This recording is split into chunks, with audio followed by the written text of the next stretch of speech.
모난 돌이 정 맞는다는 속담이 있습니다. 남들보다 너무 뛰어난 사람은 미움을 받기 쉽다는 말인데요. 최근 파죽지세의 기세로 무기 수출을 이어나가고 있는 한국을 안이 꼽게 보고 있던 이들이 K2전차가 노르웨이 수주전에서 아쉽게 탈락하고 말자 기다렸다는 듯이 달려들어 물어뜯고 있다고 합니다. 언제나 비방을 일삼는 중국과 일본은 그러려니 하는데 유럽에서도 K2전차를 깎아내리는데 동참했다고 하는데요.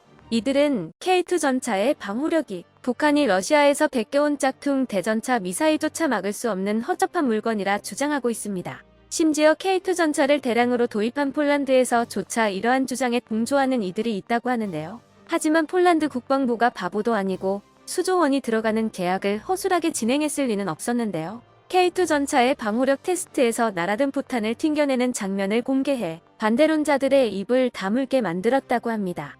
게다가 최근 한국에서 최초로 개발 중인 3세대 안티대전차 미사일 기술이 공개되었는데요. 이미 핵심 기술의 국산화를 완료한 상황이라 K2PL이 생산되기 전에 개발이 완료될 수 있을 것으로 예상되고 있습니다. 달기만 하면 전차의 생존력을 3배로 늘릴 수 있다는 차세대 안티미사일 기술, 그 실체에 대해 자세히 알아보도록 하겠습니다. 한때 전차 무용론이 정설인 것처럼 받아들여질 정도로 우크라이나 전쟁에서 대전차 미사일의 활약은 놀라웠습니다. 세계 2위의 군사 강국인 러시아의 기갑부대가 보병들이 쏘는 대전차 미사일에 가로막혀 진격을 멈춰야 했었죠. 우크라 전쟁을 통해 보병용 대전차 미사일도 게임 체인저가 될 수 있다는 사실을 깨달은 각국은 황급히 자국 주력 전차들의 대전차 미사일 대응력을 높여나가기 시작했습니다. 이 때문에 한국 전차를 도입한 폴란드에서도 한국 전차가 대전차 미사일에 대해 충분한 대응 능력을 갖추고 있는지 의문을 표시했었는데요. 게다가 한국군 내부 자료를 통해 K2 전차의 장갑이 북한의 불세오 대전차 미사일에 뚫릴 수 있다는 사실이 공개되며 폴란드 언론들이 일제히 우려를 나타내기 시작했습니다. 러시아제 대전차 미사일 코넷의 카피판으로 여겨지는 불세오는 그 성능이 코넷과 동등하다면 무려 1000에서 1400mm의 관통력을 가지고 있을 것으로 예상되고 있습니다. 물론 북한에서 제작되었기에 이에 훨씬 못 미치는 관통력을 가지고 있을 것으로 예상되고 있지만 전면 기본 방호력이 800에서 850mm 정도라는 K2 전차를 위협하기 충분한 위력으로 보이고 있죠. 하지만 이러한 사실을 한국과 폴란드 국방부에서 몰랐을 리가 없었습니다. 이미 무기 수출 계약 단계에서부터 폴란드에서 생산되는 K2PL은 장갑을 대폭 강화하고 대전차 미사일에 대응하기 위해 이스라엘제 트로피 능동 방어 시스템을 장착하기로 계획되어 있었습니다. 또한 K2 전차의 전면 방어력은 한국에서 직접 K2의 전면에 120mm K276 날개 안정 분리 철갑탄을 발사하여 끄떡도 없다는 사실을 증명해냈었고 측면 장갑이 비교적 얇아 동급 세대의 주력 전차들에 비해 뒤떨어진다는 주장은 국방부에서도 인정하고 장갑을 추가하겠다고 밝혔었습니다. 게다가 측면 장갑의 방호력이 뒤떨어진다는 것도 에이브람스 M1과 같은 60톤급 전차에 비해 떨어진다는 것이지 3.5세대 전차 수준의 방호력은 충분히 갖추고 있습니다. 또한 한국군에서 운용하는 K2 전차 역시 국내에서 개발한 능동 방어 시스템 KAPS를 개량 장착하여 전차의 생존 능력을 3배까지 늘릴 계획인데요. 국내 방산기업 한화시스템에서 이미 2011년도에 트로피 시스템과 맞먹는 성능의 APS를 개발하는 데 성공했었지만 작동 시 주변에 파편을 흩뿌리는 하드킬 APS의 구조상 전차 주변에 위치한 보병들이 피해를 입을 수 있고 국군이 보유한 수천 대의 전차에 전부 장착하기에는 비용이 너무 높아 당장 채택되지는 않았었습니다. 당시엔 조악한 북한의 대전차 미사일을 상대하는데 과하다는 의견도 있었죠. 그러나 우크라 전쟁으로 대전차 미사일에 대한 경각심이 높아지고 북한에서 고성능 대전차 미사일을 가지고 있다 발표하면서 KAPS의 성능을 개량하여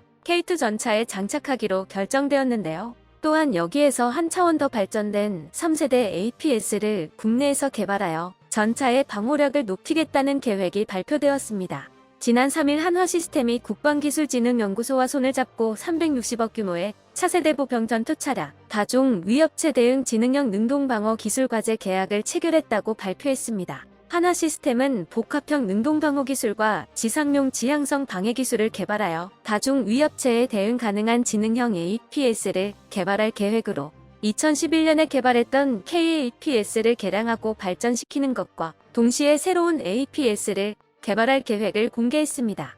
한화에서 새롭게 개발하는 APS는 지난해 개발을 완료한 항공기용 첨단 방어 시스템 DIRCM의 지상용이라고 볼 수 있습니다. DIRCM은 지향성 적외선 방해 장비로 아군 항공기를 공격하는 적의 대공 미사일에 대응하는 장비로 적의 미사일 신호가 탐지되면 고출력 레이저를 발사해 미사일의 시커를 교란하여 아군 항공기를 보호하는 첨단 방어 시스템입니다. 쉽게 이해하자면 날아오는 미사일의 눈에 강력한 레이저를 발사해 눈을 멀게 만들어버리는 것입니다. 국내에서는 한화 시스템이 최초로 개발한 기술로 미국, 영국, 이스라엘 등에 이어 세계에서 6번째로 개발에 성공한 것이었는데요. 한화 시스템은 이러한 DIRCM 시스템을 지상용으로 개량하고 전차와 장갑차에 적용하여 적 대전차 미사일을 요격할 수 있도록 만들겠다고 발표했습니다. 한국의 차세대 APS가 될 지상용 DIRCM은 기존 APS들과 달리 제블린과 같은 탑어택 방식의 대전차 미사일 공격에도 대응할 수 있을 예정인데요.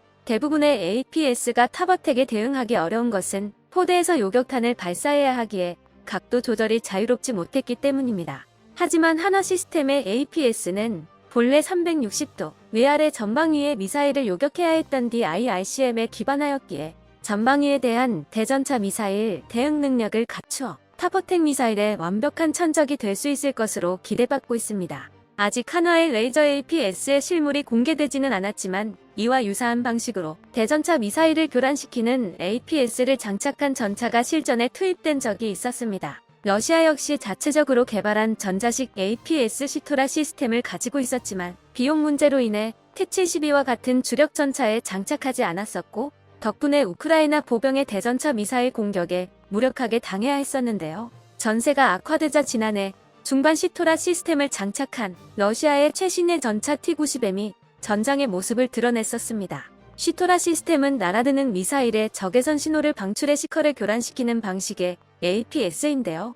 보시듯이 날아들던 대전차 미사일이 전차 바로 앞에서 비틀거리다 엉뚱한 곳으로 날아가 버리는 장면을 확인할 수 있습니다. 한화 시스템의 차세대 APS 역시 이와 유사하게 미사일의 유도를 방해하여 전차를 보호할 수 있을 것으로 기대받고 있습니다. 이처럼 연막이나 방해 전파, 레이저 등을 이용해 미사일의 유도를 방해하는 방식의 APS를 소프트킬 APS라고 하는데요. 소프트킬 APS는 이스라엘의 트로피 시스템이나 KAPS처럼 파편을 통해 대전차 미사일을 요격하는 하드킬 APS에 비해 여러가지 장점을 가지고 있습니다. 우선 요격 시 파편이 발생하지 않기 때문에 전차 주변의 보병에게도 피해가 발생할 확률이 매우 낮아 기존 교리를 변경할 필요가 없습니다. 또한 하드킬 APS와는 다르게 탄을 발사하는 게 아닌 레이저를 쏘는 방식이라 횟수 제한도 없고 비용 부담도 훨씬 덜합니다. 미국에서 날탄까지 막을 수 있다는 뛰어난 성능의 APS를 개발했었지만 지나치게 높은 비용으로 인해 도입이 무산됐었던 것을 고려한다면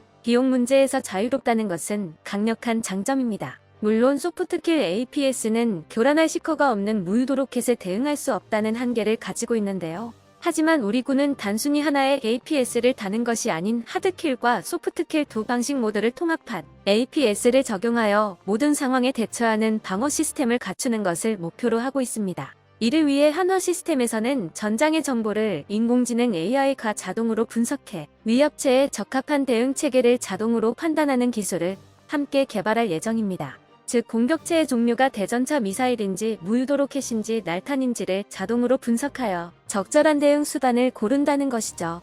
이러한 기술을 통해 전장에서의 전투 지속 능력을 크게 향상시키며 생존성을 보장해 줄 수 있을 거라 기대받고 있습니다. 현재 한화 시스템에서 개발이 진행 중인 KAPS 개량형과 지상형 DIRCM이 완성된다면 국산 보병 전투차 레드백과 K2 전차에 순차적으로 도입될 예정입니다.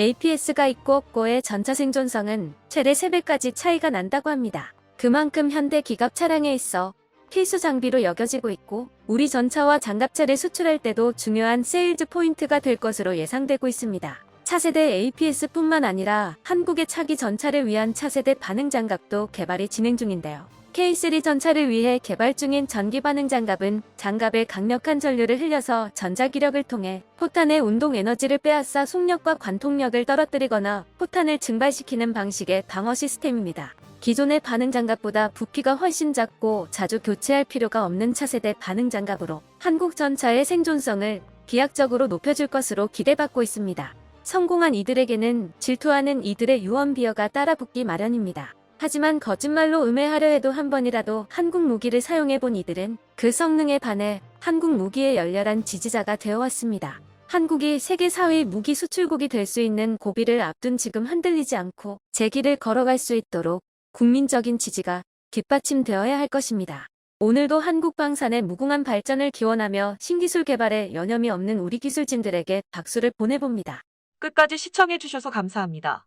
도움이 되셨다면 좋아요를, 다른 이야기도 궁금하시면 구독을 눌러주세요.